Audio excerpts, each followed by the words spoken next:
तो चलिए आज हमारे आसपास की दुनिया के कुछ बुनियादी नियमों को समझते हैं। एक तरह से केमिस्ट्री की दुनिया में गोता लगाते हैं। क्या कभी ये सवाल मन में आया है कि ये दुनिया असल में चलती कैसे है? देखिए, एक कोल्ड ड्रिंक में जो बुलबुले उठते हैं या फिर जो फोन हम हाथ में पकड़े हुए हैं, इन सब के पीछे का राज केमिस्ट्री ही है। तो चलिए आज इसी कोड को डिकोड करते हैं। तो सबसे पहले बात करते हैं उस सिचुएशन की जब एटम्स यानी परमाणु अपनी जगह बदलते हैं। ये एक ऐसा अदृश्य डांस है, समझिए, जो सब कुछ बदल कर रख देता है।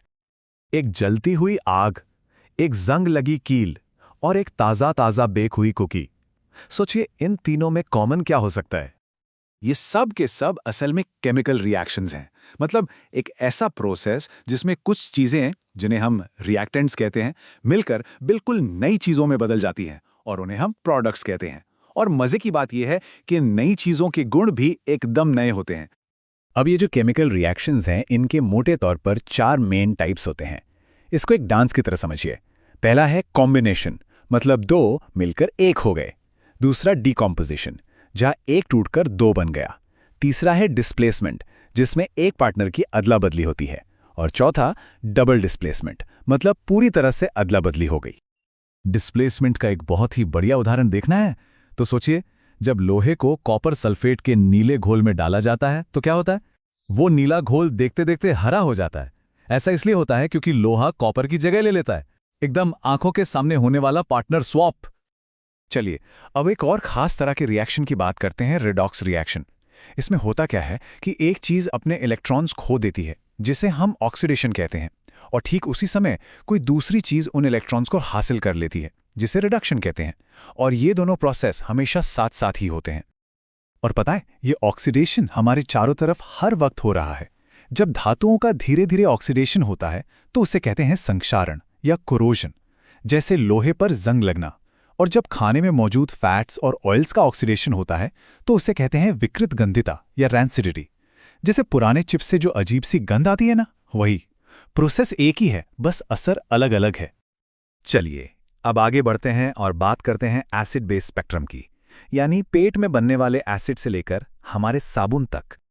इस स्पेक्ट्रम में एक नंबर सबसे जरूरी है और वो है 7। पीएच स्केल पर 7 का मतलब है पूरी तरह से न्यूट्रल, ना एसिडिक ना बेसिक।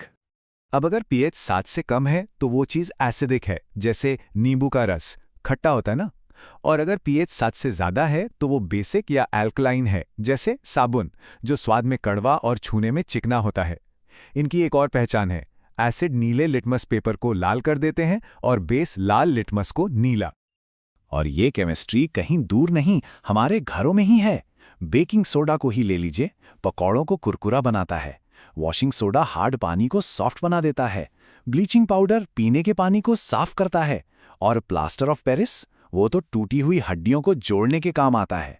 ये सब हैं तो साधारण नमक, पर इनके काम कितने असाधारण हैं। चलिए अब जरा दुनिया के बिल्डिंग ब्लॉक्स को समझते हैं, यानी मेटल्स और नॉन मेटल्स के बीच का फर्क। इन दोनों में जमीन आसमान का फर्क है। धातुएं यानी मेटल्स चमकदार होती हैं, लचीली होती हैं और बिजली की अच्छी कंडक्टर होती हैं। दूसरी तरफ है नॉन मेटल्स, जो ज्यादातर चमकहीन, भंगुर होती हैं और बिजली कंडक्ट नहीं करती। हाँ, इसका एक बड़ा एक्सेप्शन है ग्रेफाइट, जो नॉन मेटल होते हुए भी बिजली का अच्छा कंडक्टर है। लेकिन एक मिनट, सारे मेटल्स एक जैसे रिएक्टिव नहीं होते। चलिए काउंटडाउन करते हैं सबसे ज्यादा रिएक्टिव मेटल्स का। तो नंबर 3 पर है कैल्शियम, नंबर 2 पर आता है सोडियम और सबसे ज्यादा मतलब टॉप पर है पोटेशियम। और ये जो सोडियम और पोटेशियम है ना, ये इतने ज्यादा रिएक्टिव होते हैं कि अगर इन्हें खुली हवा में रख दिया जाए तो इनमें आग लग जाती है। सोचिए, इसीलिए इन्हें हमेशा केरोसिन में डुबो कर रखा जाता है। और अब आते हैं हमारे आखिरी टॉपिक पर, कार्बन कनेक्शन पर। इसे हम कह सकते हैं जिंदगी का सुपरस्टार एलिमेंट। तो कार्बन में ऐसा क्या खास है? सारा खेल है कोवेलेंट बॉन्ड्स का।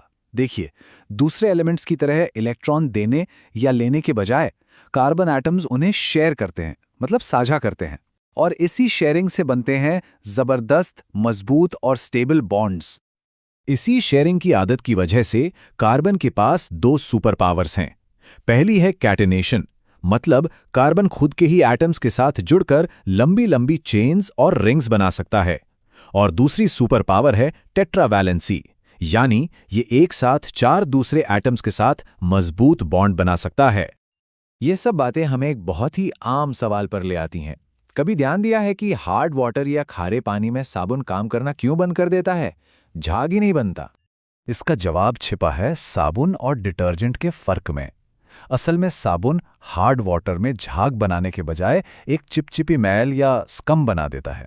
हाँ, एक अच्छी बात यह है कि साबुन बायोडिग्रेडेबल होते हैं, वहीं दूसरी तरफ डिटर्जेंट हार्ड वाटर में भी बढ़िया काम करते हैं, लेकिन उनमें से ज्यादातर नॉन बायोडिग्रेडेबल होते हैं। और ये जो सफाई होती है ना, इसके पीछे एक छोटी सी क्लीनिंग मशीन काम करती है, जिसे मिसल कहते हैं।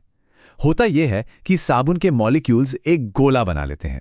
इस गोले का जो सिर है वो पानी से दोस्ती करता है, और जो पूंछ है वो तेल और गंदगी को पकड़ लेती है, और बस पानी के साथ सारी गंदगी बह जाती है। तो अब जब हम केमिस्ट्री के इन छिपे हुए नियमों को थोड़ा बहुत समझ चुके हैं, तो ये सोचना दिलचस्प है कि हमारी दुनिया में और ऐसी कितनी चीजें हैं जो असल में बस केमिस्ट्री ही हैं और बस हमारे समझने का इंतजार कर रही हैं।